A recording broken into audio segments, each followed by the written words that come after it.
Press કરી અને દબાવી અને રાખી દેવાની.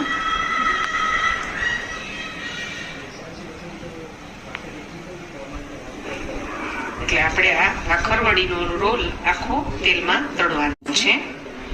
આ રીતના પછી આપણે તેલમાં તેને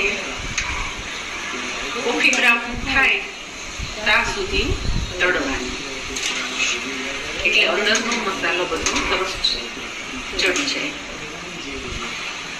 અને ખાસ ગેસે તેને તળવાની અને પછી સ્લો કરી નાખવાનું.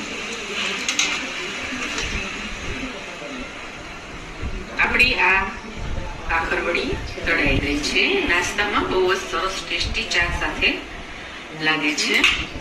આ ભાખરવડી